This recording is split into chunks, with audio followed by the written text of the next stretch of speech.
Just a word on Andy Farrell, who controls it all. Not only how good he's been, but, this week it came out on Wednesday that he had a few home truths in the meeting. He always seems to get the balance with the players right and what he's going to say in the lead up to a match.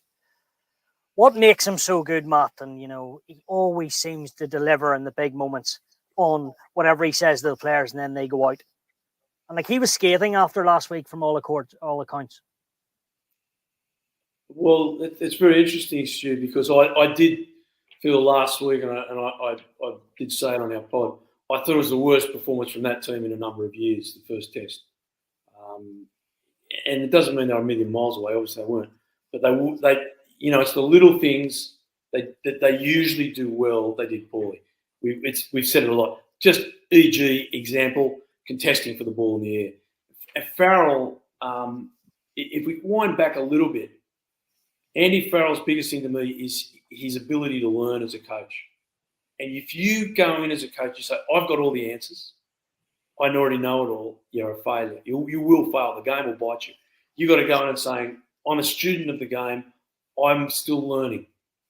And Farrell has that ability. Look how the Irish team has changed the way they play over Farrell's tenure.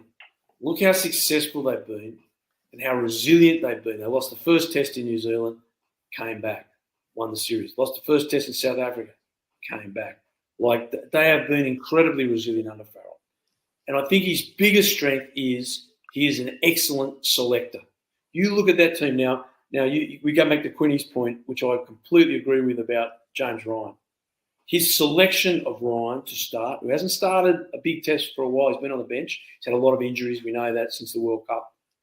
Putting Togburn back on the short-sided flanker, which I think he is a magnificent short-side flanker.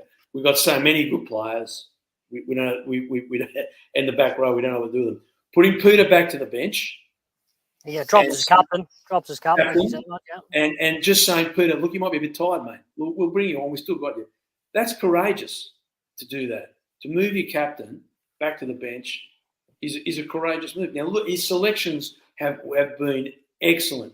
He's used to the substitution, the way he used his bench. With guys that we might have said, well, look, there's a few questions there. He believed in them, and he believed in his staff, and he believed in his own understanding of his players.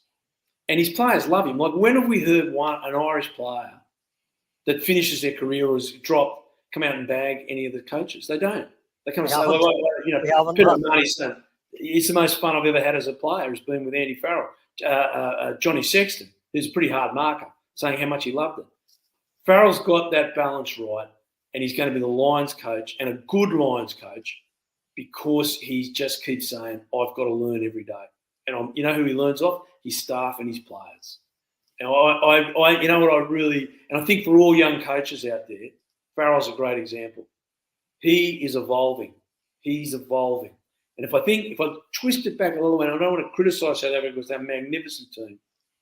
We didn't see the attacking flair from South Africa that we saw in the first test. Now, maybe it was Ireland's defence. We said Ireland's defence was great. But I thought South Africa won the first test because they evolved, and there was a lot of Tony Brown's attack in that game. It threw Ireland out a little bit. We didn't see the percentage of that yesterday. And if you don't evolve, Charles Darwin was never the strongest that survived. It was those that adapted that survived.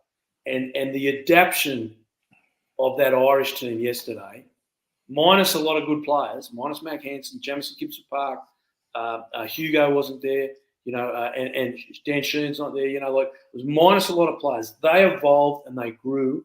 And, mate, I thought that was – who powers that? The coach, the leader. I have huge admiration for Andy in what he's done in his own journey, and his journey keeps going.